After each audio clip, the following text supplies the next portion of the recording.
Bonjour tout le monde, j'espère que vous allez bien. Aujourd'hui, je suis très content de faire cette interview avec Kyle Prepolec.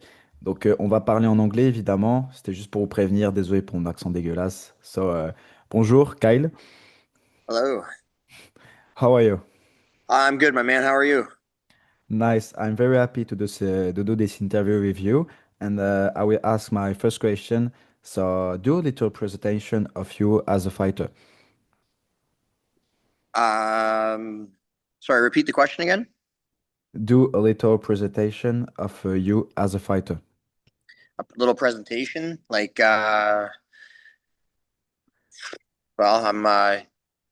called back UFC fighter again from Windsor, Ontario in Canada. Fighting out of the lightweight division, which is I believe the shark tank of where all the elites are and the best of the best are. So, I'm this is where I stand. This is where I am. Can you tell us about your journey into MMA and what inspired you to start fighting? My journey started, see, about half my life ago. So about 17 years ago, when I was about 17, turning 18. I used, as a younger Canadian kid, I wanted to be in the NHL and play hockey. And then slowly, as I started going into other sports like boxing and, high school wrestling, doing that type of stuff, I realized that's what I wanted to do. And the fact I've always watched, UFC and Pride and all types of other MMA organizations. And I'm like, man, I want to be just like these guys. Okay. Yeah, and now I'm here. So Okay. Um, After you fight with Benoit, we're gonna talk about your fight with Benoit. Do you receive some kindness of French fan before and after your fight?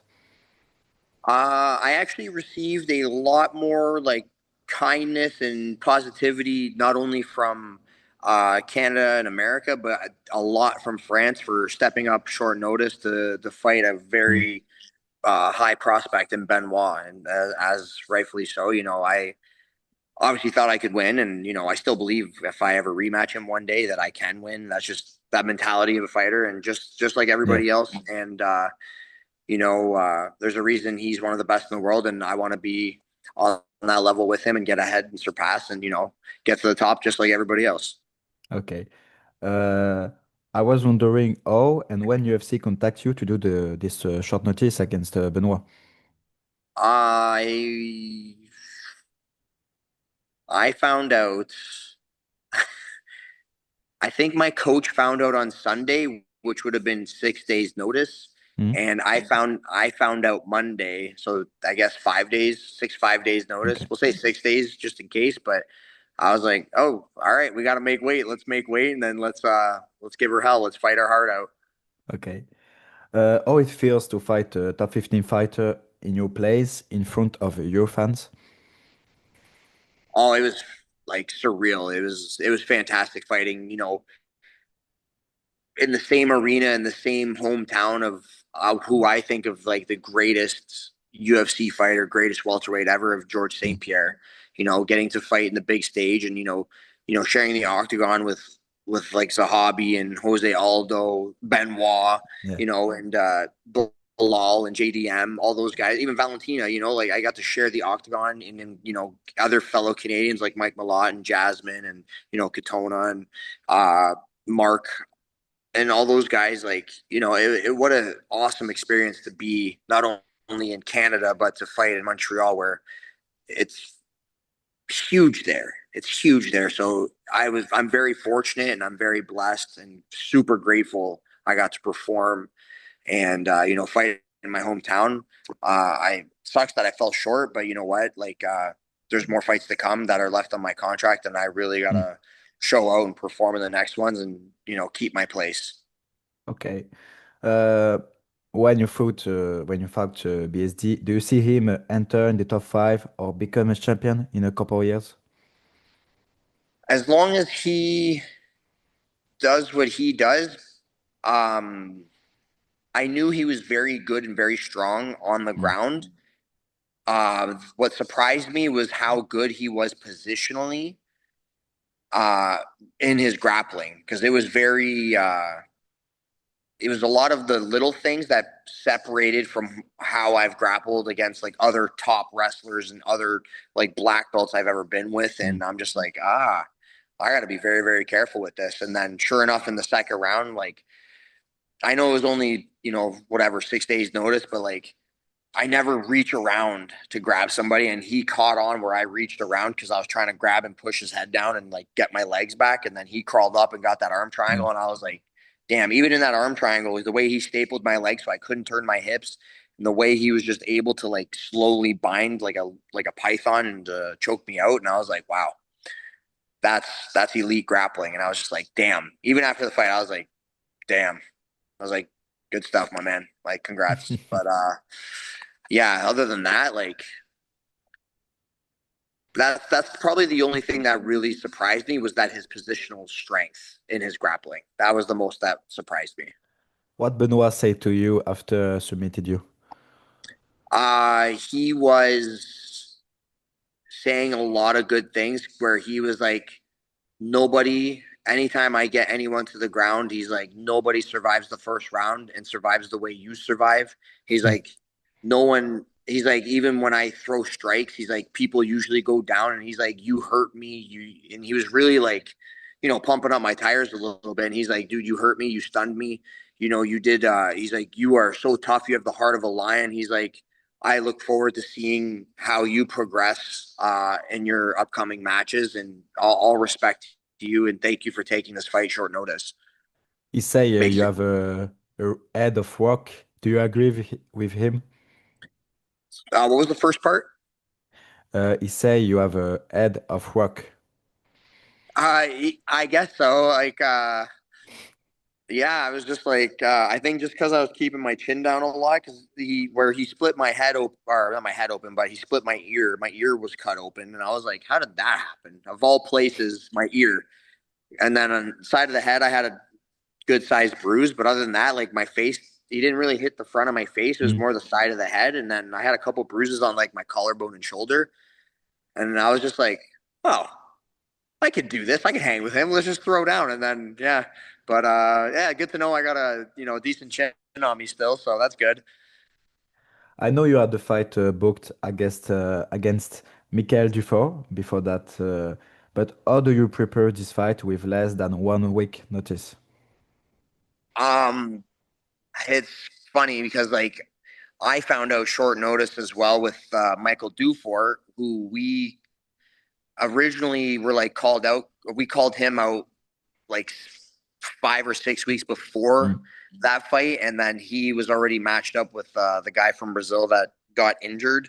So I was kind of just staying ready just in case, like to make weight and then possibly fight. So it was like I didn't really have like a camp per se. Like it was just all right. Let's make weight because I was supposed to be a backup, Mm. uh, and literally like a couple days after, they're like, "Oh, by the way, hey, you're fighting Benoit instead." And I was like, "Oh, okay, sweet. Like, I guess I'm going there now. So we're gonna take that one for sure because it's the UFC. So For you, which point of the game in your fight could have you earn a victory? for sure the striking, for sure the Mm. striking, the boxing, the Muay Thai kickboxing, just the faster, harder hitting hands. That's like against Benoit or against Dufour. Against Benoit. Oh, it would for sure the hands, for Mm. sure the striking, and it's that's where my strength is, where we're complete like opposites, where I believe his strength is his grappling and my strength is my striking. um in a full fight camp, I think it'd play out a little different because I would be more when I'm in fight camp, I just focus more on grappling because the striking is Mm. already where it's at, and I just focus more on wrestling, more on jiu-jitsu, bottom and top game, a lot of clinch work, that kind of stuff.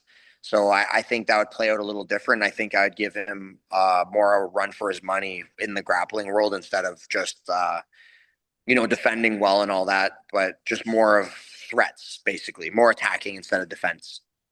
So you have 2 or 3 fights in your contract in the UFC?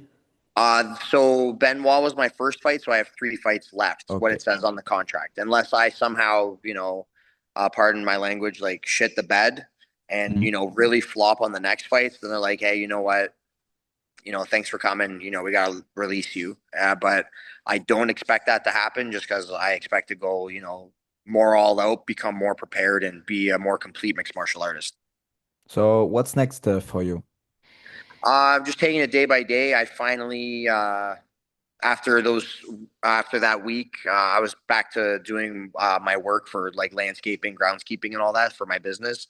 So I've caught up on all the work that I had to push back because of the fight, and I'm getting back into routine and back to training. And hopefully, I hear some news of when the next fight will be. Okay. How did you live the fact of no longer fighting in the UFC while 6 years? Is that affect your motivation to continue as a fighter? It was a little frustrating because I wanted to, at least fulfill my contract before letting go, just to show, hey, like I do belong here. I just had, a couple unfortunate things happen, taking short notice and then being injured fighting before they released me.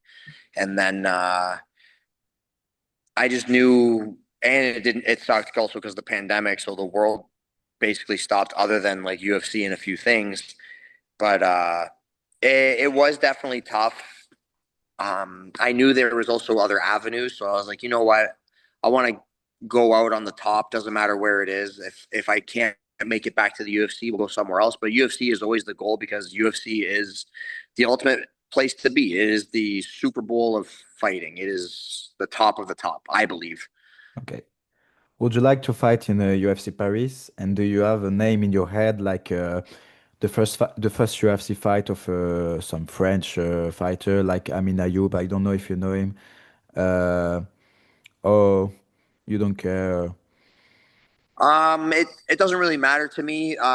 If they give me a list of opponents, I'll talk it over with my team and coaches and stuff. And uh, if I'm willing to fight, short notice in 2019 against Nordine Taleb at 170, and Yes. fighting a former top five Benoit Saint-Denis before he fought Poirier and Moicano, I think I'm willing to basically fight anybody. So once I get like names or have some ideas, I don't. It doesn't matter like the location. It's just yeah, just we just fight. Fighters Okay. fight. You fought in a lot of organization. Do you think that champion for other organization can beat UFC contender? Yes, I believe, like as an example, we could look at Michael Chandler when he first Mhm. came in. He beat Dan Hooker, and Dan Hooker was way at the top at the time. I think he Mm. was like top three or something, or whatever it may be. And then we got MVP. I want to see how Patricky Pitbull does.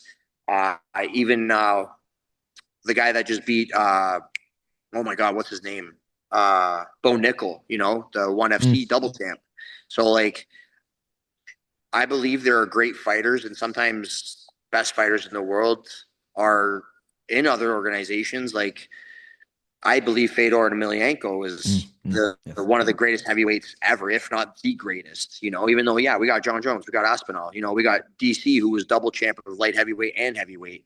I just believe Fedor was the greatest heavyweight who fought anybody, and he didn't. He was just like, yeah, I'm here to fight, do my thing, and he was fighting everybody. He was the man. So I believe there are great fighters that can keep up or even become champion in the UFC from other leagues as well. Okay.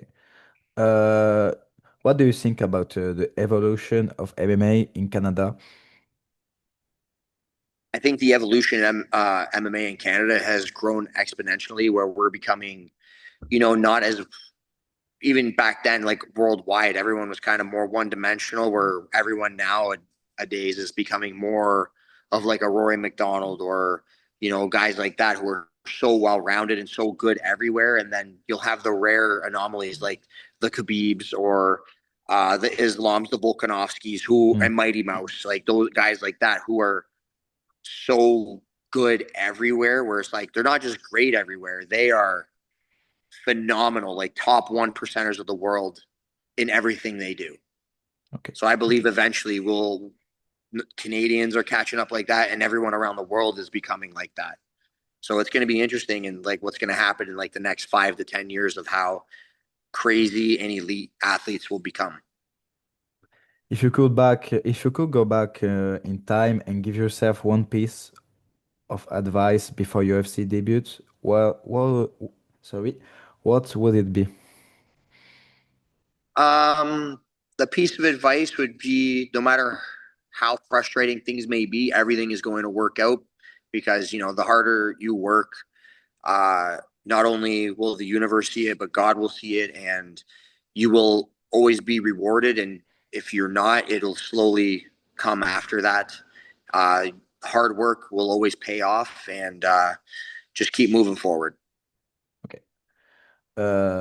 Who inspire you the most in MMA today? It could be a fighter, a coach, or a team.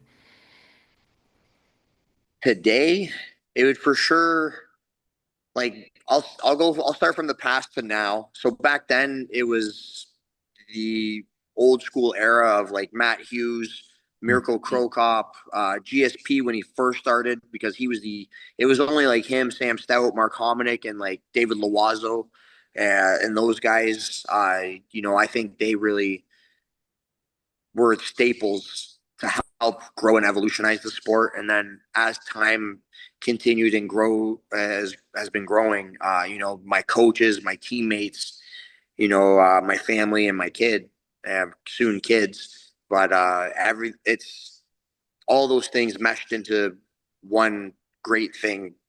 So that's the best way I can explain it anyway. Okay, okay. What do you enjoy doing it? Sorry. What do you enjoy doing outside the cage when you're not training or fighting? I like the work that I do. I like not only doing like my properties and helping people create their visions to life. Making their backyards look nice or making their homes look good. Taking care of commercial properties or even like me, as you can see, I'm in my gym. Mm. I was just finishing with clients. I had someone cancel due to something personal, but I enjoy seeing people working hard, people make being happy, seeing their transformation, seeing them reach their goals, basically, whether it's in their homes or whether it's their physical appearance, their mental, uh, like everything, just stuff like that. I like other sports. I like hanging out with my friends and family, like just like anybody else, going to see concerts, we'll go watch live games, go hang out at a bar, just have a couple of drinks, eat some pizza, or chicken wings, like all that good stuff. For finish, do you have a message for newcomers, French fans? Just keep working hard and whatever your dream is, doesn't matter if it's fighting, doesn't matter if it's any other sport or any career, whether it's what I do, whether it's what you do, just keep working hard, keep grinding. It will always pay off. It may not be now or tomorrow. It could be like a few years from now. It could be next month, and then you could just blow up, and then all of a sudden your life changes. You could eventually retire your parents. You can help your friends and family, all those in need. And I think that's something beautiful to achieve.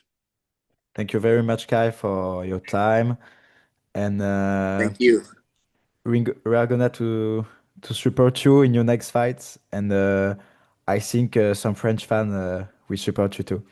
Awesome. Thank you. Yeah, I got a lot of those messages. So my hat's off to you guys. Thank you all for your support and love. And thank you for, letting me come on a little early and, being patient and working with my schedule because Yes. it was crazy. So thank you for having me on here and thank you for working with me.